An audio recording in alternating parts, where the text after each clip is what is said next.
When I was at Microsoft, there was a company called Thrive that came in and worked with our leadership team. And their job was to help us find when we were in our element.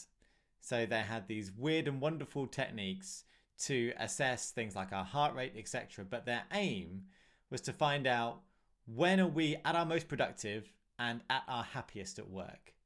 And what they taught us was that this is flow.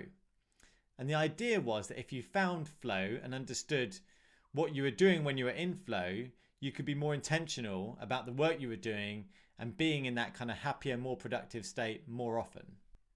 Now, in the world of work we're in today, where we've got challenges around employee engagement and culture, this is a really interesting thing to explore. So here's a little video to take us through what flow state is and how we can think about that in the world of work today. Think about a tightrope walker as they're balancing high up in the air, carefully putting one foot in front of the other on the rope. Or a musician playing a violin in front of thousands of people. Or an artist maybe, creating a beautiful painting. If you asked all of those people what it felt like when they were doing that task, they would all describe very consistent things. You'd hear them say things like, I lost track of time, or I was just so completely focused in what I was doing. They might say, I wasn't aware of anything else around me, and it felt amazing. Now you may recognize some of those. Maybe you've experienced that today or in the last few days. Maybe you've experienced that in leisure time or in work time. And we might call it being in the zone, or I was really on it today. Now, Professor Csikszentmihalyi is one of the co-founders of positive psychology, and he's the guy that discovered flow. But he found it almost by accident, because what he was looking for was the secret to what makes people happy. He studied everything from money and status and lots of other different things to see what made people happy. And while some of those things provided an element of happiness, the thing that he began to get fixated on was this idea of flow, which he found in his research were actually some of the best moments of our lives. One of the things that really stood out in his research was that he found when people were in flow, they were almost doing it and experiencing it without any need for any kind of external reward. All of that reward came within them. The best news about flow is that anybody can have it. It's all within our own control. You need 3 things to get into flow, and the first of those is a clear goal.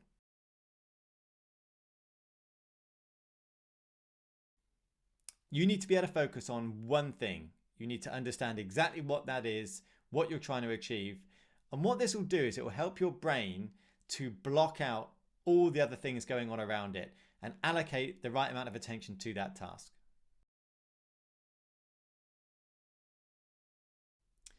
You also need immediate feedback. Now, this doesn't mean you need somebody watching you do the task and telling you what you're doing well or what you're doing wrong. It means you need to be able to assess in the moment the progress that you're making towards the goal.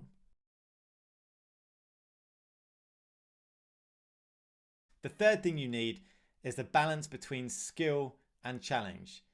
The thing that you're doing, the task that you're doing, whether that's walking the tightrope or creating a bit of music or doing whatever work it is that you're doing, it needs to be hard enough that you find it challenging with the level of skill that you have for that. If the challenge is too high, then your brain will disengage and you'll look for a distraction.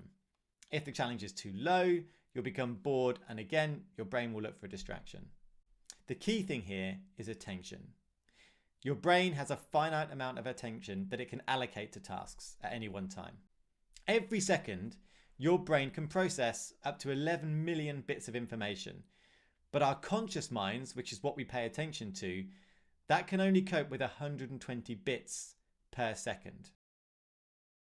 To give you an idea what that looks like, if I wanted to have a conversation with somebody, then I'd need to allocate about 60 bits per second of attention to have a good conversation. And that just shows you how finite that resource is. So to be in flow, the key thing here is enabling your brain to allocate the majority or all of that finite resource of attention onto the specific task that you're performing. There are a lot of things that can get in the way of flow, but the real enemy of the state here is distraction. When your brain is allocating attention to a task, it is constantly balancing what it perceives as the reward. So it will look at something and it will say, am I going to get that right level of reward that makes me feel good when I allocate an amount of attention to this task? The minute it perceives that equation to be off balance, that you're not getting the reward we should do from the investment of attention, it will then look around for other things to stimulate it. So distraction is a constant threat. If you're in flow and a distraction happens that you can't avoid, it can take up to 23 minutes for your brain to reallocate all of that attention for you to then go back into flow and perform that task.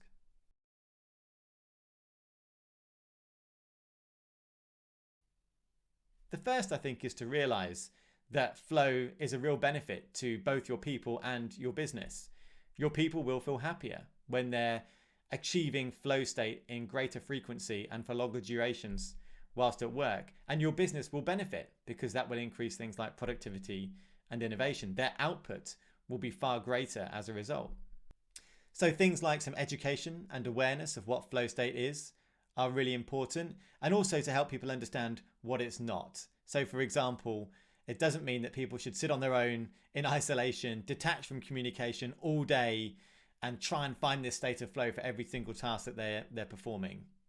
Remember that flow state is about your brain allocating that attention to that task, and your brain has a finite amount of energy that it can use in the average day. So being in a flow state throughout your entire day is not possible. So help them balance their day with the right amount of focus time, and also then time to perform those tasks that are more faster and prone to interruption, like email, etc. Flow also doesn't mean that it's an individual only activity. You can achieve flow state as a group as well. So this absolutely is something that can help with collaboration.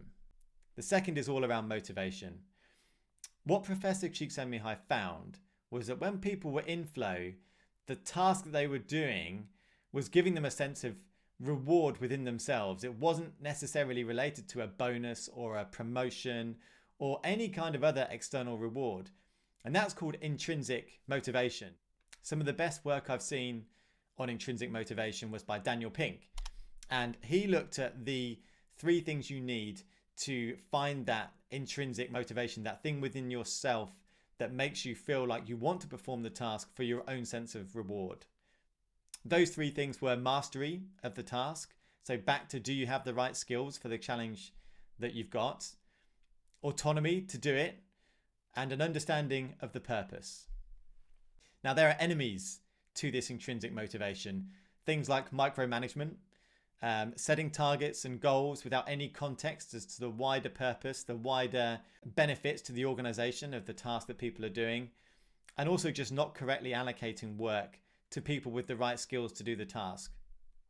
The third is that flow state is a wonderful place to be in terms of learning and development for an organization. To be in flow, you need to be right on the edge of your abilities.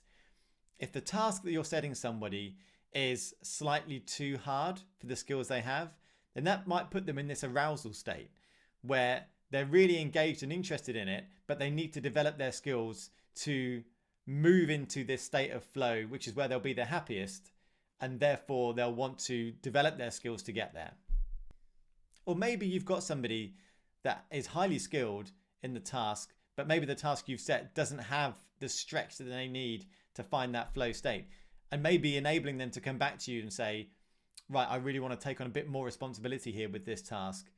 That will help them move into that flow state. Again, all of this benefits the organization.